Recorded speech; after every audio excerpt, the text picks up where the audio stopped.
हरे कृष्णा। राधे राधे। हम श्री गौरदासी जी का जीवन चरित्र श्रवण कर रहे हैं। उसी श्रृंखला में उनके आगे का जीवन चरित्र। गौरदासी के पास एक कड़ा था, सोने का। कड़ा उसे बेचना पड़ा। वैसे भी इसे रखकर वह करती भी क्या। मकान मालिक ब्रजवासी को सोने का कड़ा देते हुए उसने कहा था, मीत कह रहा है दिवाली आ रही है, यहाँ सब नए नए कपड़े पहनते हैं, मेरे लिए भी दिला। तो आप इस कड़े को बेचकर मुझे पैसा ला दो। घर मालिक ब्रजवासी बहुत भला आदमी था। उसने मना किया कि बाई, सोना बेचो मत, जो भी पैसा चाहिए हमसे ले लो, फिर तुम्हें कहाँ से लौटाऊंगा। मेरी कोई फैक्ट्री थोड़ी ही है, मैं कहीं नौकरी तो करती नहीं। मकान मालिक को अच्छा नहीं लग रहा, पर गौरदासी ने उसे बड़े प्रेम से समझाया, भैया मैं क्या करूँगी इसे रखकर, मेरा जो भी है अब मीत ही है, तुम इसे बेच दो। तो क्या कहता वो गया और 200 रुपये लाकर दे दिए। सुनार ने दिया था।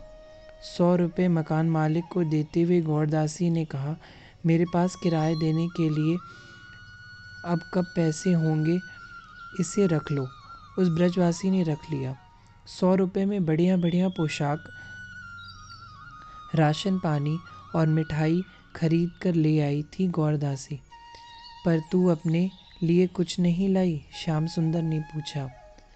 क्यों, इन कपड़ों में मैं तुम्हें अच्छी नहीं लगती? मुंह बनाए हुए श्याम सुंदर ने कहा, नहीं। तो किसी और को देख लो। हाँ, अब मैं क्यों अच्छी लगूंगी? यह कहते हुए गौरदासी भी मान कर रही थी। पर इस दिवाली में एक साड़ी तो ले ले। श्याम सुंदर जिद करने लगे। पर अब मेरे पास पैसे नहीं हैं, गौरदासी बोली। श्याम सुंदर मुस्कुराए और बोले, दरवाज़ा खोल। क्यों?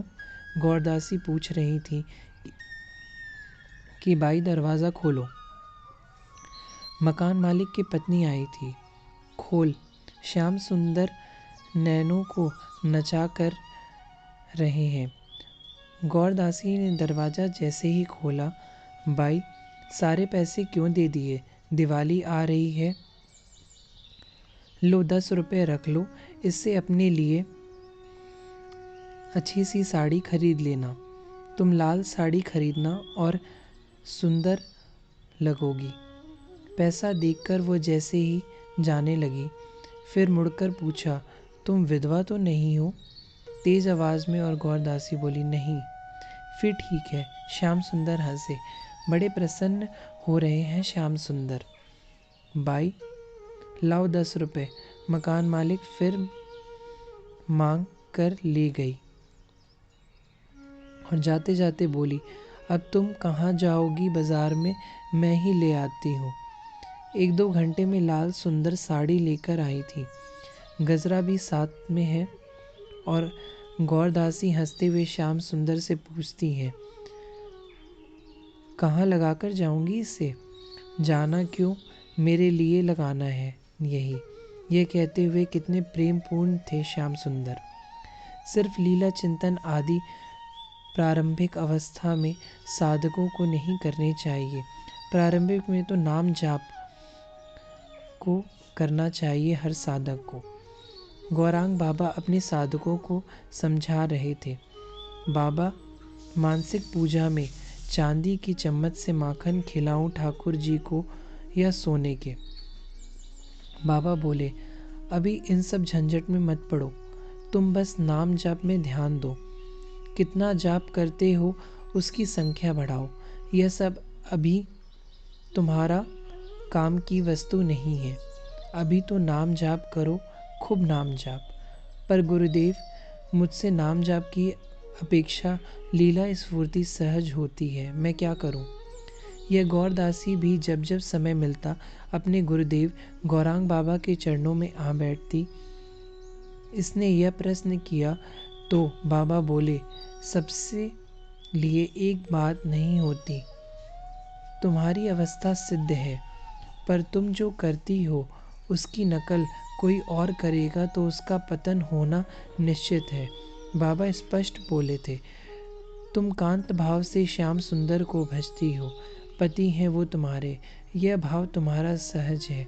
और मनुष्य बात यह है कि तुम ही उन्हें पति नहीं मानती, वह भी तुम्हें अपनी पत्नी मानते हैं, इसलिए मैं तुम्हें सीधा कहा।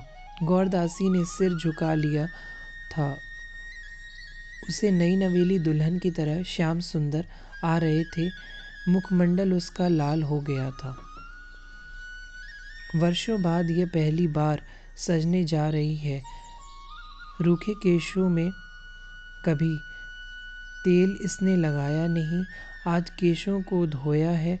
लंबे घने केश उसमें तेल लगाकर उसको बांधा, फिर साड़ी लगाई, लाल साड़ी। गोरी गौरदासी लाल साड़ी में बहुत सुंदर लग रही थी। बड़ी बड़ी आँखों में गजरा लगाया है इसने। गौरदासी यह सब अपने श्याम सुंदर की प्रसन्नता के लिए करी जा रही थी। आज इसकी यही साधना है। बालों में गजरा भी लगाया है और अपने मीत के आगे दिया जलाकर बैठ गई है। वो आए पीछे से आकर उन्होंने आंखें बंद कर दी है। गौरदासी की रोमांच हो उठा उसे, और गौरदासी ने उन्मत्त होकर मुड़कर अपने बाहों में कांत श्याम सुंदर को भर लिया। अपने सनातन प्रियतम के साथ सूरत केली करने की आज ठान ही ली है इस महासौभाग्यशालिनी गौरदासी ने। हरे कृष्णा, राधे राधे। शेष चरित्र कल।